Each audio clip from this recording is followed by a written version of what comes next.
My name is Pastor Mike, and I have a ministry to the homeless, mainly in Daytona Beach. And I promised Father Phil that if I couldn't say something nice, I wouldn't say anything at all. So, I have my own opinions about this. I've shared them with Dr. Marbut. I have an initiative called Shelter Can't Wait, and I wanted a temporary location to at least get people off the street. That is an uphill climb because the political will is not there, or the community support for a shelter in the city limits of Daytona Beach. And that's unfortunate because I'm of the view that if you have a community that needs to build a new elementary school, well, if you have kids that need to be taught, you put up portables, okay, until the brand new facility is built.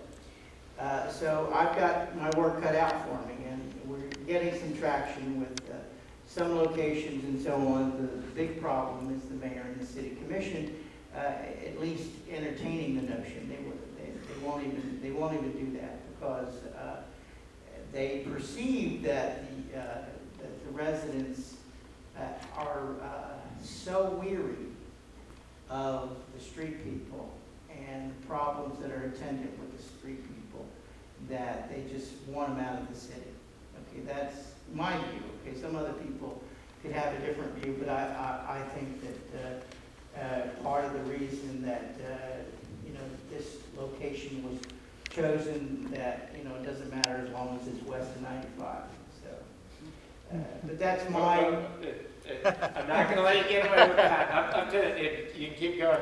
I picked it because of it's an awesome location to tie into Stuart Marchman at. If you look at San Antonio, we built, and if you look what Stuart Marchman Act, we built that as our first building on our campus. We built the mental health and substance abuse building before we built anything else in the campus. And so I have a history of starting with that, and other good programs also have that good history. That's why I picked it, because if you put it somewhere else, then you have to replicate Stuart Marchman Act, which raises the cost.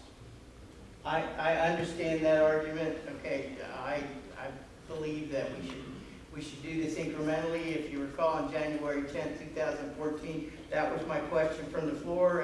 In all of your hundreds of places, did you ever have some municipality start with an incremental approach? And we have a model in your good work with Placer County, Auburn, California, where they had a shelter open in 3 months? Yeah, we opened it for 47 people. They had an existing jail building, not unlike the old police station in Daytona Beach, and they opened it up, and now they're going to. I believe they had a conditional use permit, 90 days, and then they would have town meetings and ask questions, and the residents would be able. We're trying to move it to 24/7, and we're trying to get it to about 100 people.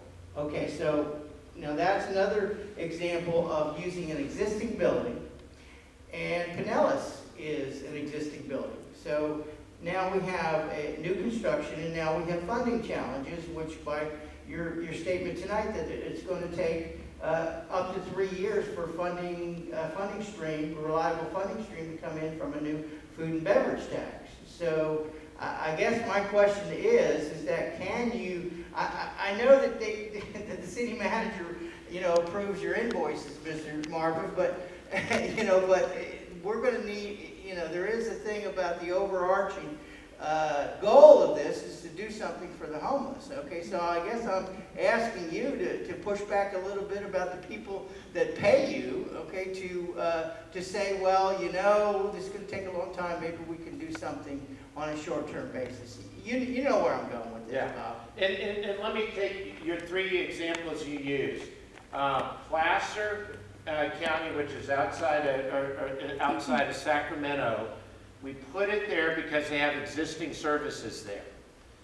In Pinellas, we put it there because right in that 1/4 block area, or 1/4 mile area, there were a lot of existing services right there. The suggestion I have here is put it by Stuart Marchman, because there's a lot of services right by Stuart Marchman. That's the consistency of the location. The recommendation I made in Placer was to move to 24/7 immediately, to move to 100 people immediately. I said 85, but now that we're deeper into it, we know the number's about 100. So in both those cases, I said move fast, move quick, and move right size and move 24/7. Because if you don't make it 24/7, it won't work. If you create a day program and let everybody go at 3 o'clock, this won't work. It'll make things worse. Likewise, if you have a night program and kick everybody out at 6, it won't work. And I can go to places all across America that if you do those part-time programs, they don't work. And they don't work well because of recovery. Think about it if it was your child going into recovery. But it also gathers people and then releases people without, especially a night program with no day. There are a lot of places that provide overnight emergency shelter with just food and shelter, and you do nothing to address the root cause of homelessness. All you're doing is giving a Band-Aid for sleep and a Band-Aid to eat, and neither of those are your root causes. You're not addressing substance abuse, mental health, or the job Yeah, retention. but I'll take a Band-Aid right now. So, in my commitment, and I've said always, is once you get, my job is to do the big plan. Your job, we got different roles. And my job is to do the big plan, the long term that solves the most. And along the way, I hope we could find a way with the architect and the construction that we open pieces so we can get started. We did that in San Antonio. We've done that in a lot of other places where we've opened pieces as we go.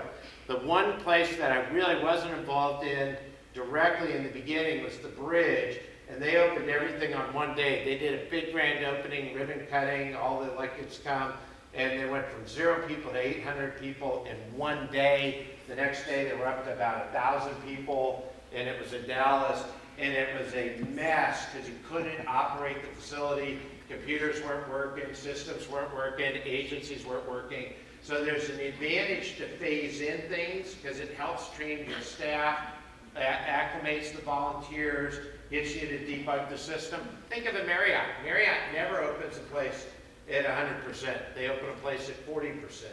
And then they build out and debug. So I support, once we pick a place, finding a way to get something in. I know you have a different view, and that's okay. Bob, you gotta bring in 6 foot of fill. I mean, that's not gonna work. It's a cypress swamp, and you got mosquitoes, and there's no infrastructure. That's not gonna work. Yeah.